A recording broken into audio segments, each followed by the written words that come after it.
Hi everyone, we're going to be unboxing a FlatLab Mini ITX case right now and doing a quick assembly video. This is the version that supports a dual slot graphics card, although you'll find more versions and options, more configurations available on the Kickstarter. So right off the bat, you'll see this is a very flat box, thus the FlatLab name. And you have all your parts here that you need to assemble your PC case. So we've got our legs, the right leg and the left leg. We've got a GPU bracket. This is the 2-slot version, 2 slots of video output. Here's your PSU bracket. That one is for an SFX power supply. Again, more options in other builds like SFX-L and ATX. Here is the motherboard tray itself, the motherboard component. And lastly, the first 50 backers are getting this nice little screwdriver. And here's all the hardware you need. So you got one baggie with the nuts and bolts, the 4 for your motherboard. You have one baggie with the GPU retention bolt. And then you've got one baggie with the 8 Phillips bolts that you need to assemble the case. So let's get started. For the assembly, you're going to want to start with the PSU bracket face down like so, and you're going to want to take out all of the installation screws that you've got here for the case itself. Again, should be 8. You can start with either side of the legs. I will start with the right side here, and you're just going to want to, any way that's comfortable to you, install the bolts through the holes of the leg into the heat set inserts that are in the PSU bracket. Little tip, I like to only tighten down the screws a mild amount, and then once the case is fully assembled, go back through and fully tighten all of them. I find that oftentimes that lets everything wiggle a little bit and assemble a little bit easier. But so now we've finished both legs. You can see the right leg has the cutout for your graphics card on it. That's how you'll know which side is which. You have feet also to indicate what the bottom of these components would be. Now we will move on to the last 4 screws that are needed to add the motherboard tray. And again, just whatever way is easiest for you, go ahead and add the bolts in. I typically do the top 2 on either side and then move down to the bottom 2. Again, I'm just tightening mild amount right now, and then we'll go down and tighten everything finally at the end. So now we've got both sides in here, and you can see on the right side there are 3 holes. You're only going to want to install the case bolts in the top 2, and this bottom one will be our GPU retention bolt, which is going to be the last one, the last bolt needed for assembly here. Let's grab the GPU bracket, and you'll take the bolt and put it through the hole in the bracket.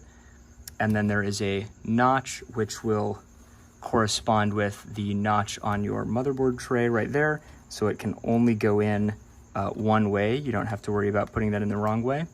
And then as you could see, this bolt is significantly longer than the others, so it might take a second for you to get it in there.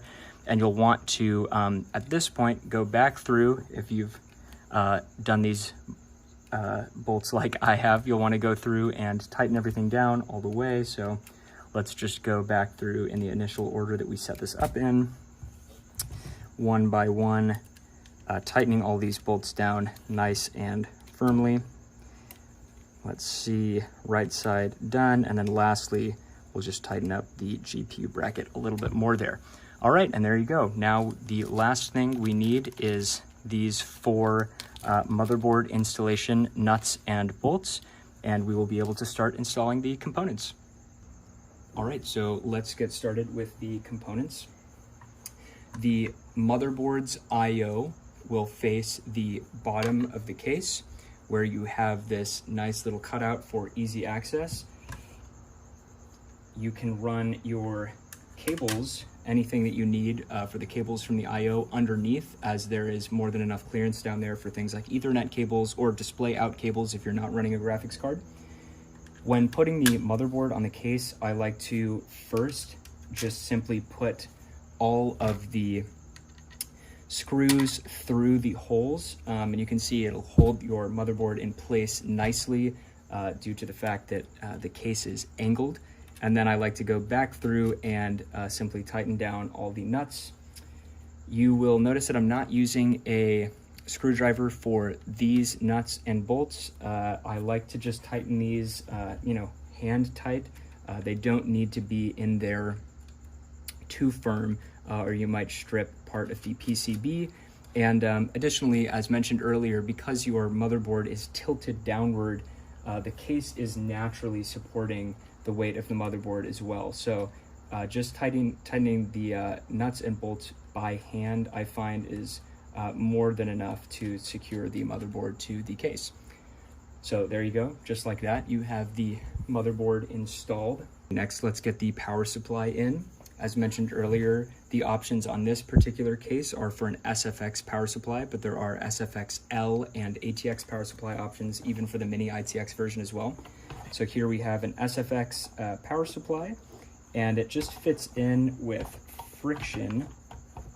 So we'll get that mounted in there. Fits in very nicely and snug, and the layout of this case is such that the power supply kind of anchors everything down. In addition, as you'll notice, there are lots of areas for you to use zip ties and or twisty ties and cable manage your build. So if you are doing kind of like a permanent installation in this as opposed to a test bench, the railing along all of the edges, as you can see, there's more than enough room to use cable ties. Additionally, you could use cable ties and route things through the legs as well to hide your cables. So let's move on to the 8-pin required for the CPU on this motherboard. Just bend this around the leg. Again, lots of room for you to be able to cable manage this however you'd like. If this is a more permanent rig, although you're certainly able to just run them outside on the edges if you're going to be changing things more frequently. So let's tuck that away beneath the build a little bit there. And then lastly, we have our PCI, our VGA, our graphics card cable there. So let's go get the graphics card. All right, now lastly on this build, we have our graphics card. We have a 9060 XT here. When you're installing the graphics card, all you need to do is remove the one screw at the top of the GPU bracket. And you can see that it's keyed also, so it only fits in one way. Once you have the top of the bracket removed, you can go ahead and slot in your card. Let's get a better shot of that maybe. There you go, slot it in. Once it clicks into place, you will notice that there's a nice piece of rubber on your GPU bracket clip, and you'll just want to firmly press that down onto your graphics card, onto its little IO plate there, and that will hold it extremely snugly in place. And with that, all we have left is one cable to go into the graphics card, and we should be all set to go. Let's get that plugged in. And there you go. A completed build in the Flat Labs Mini ITX case.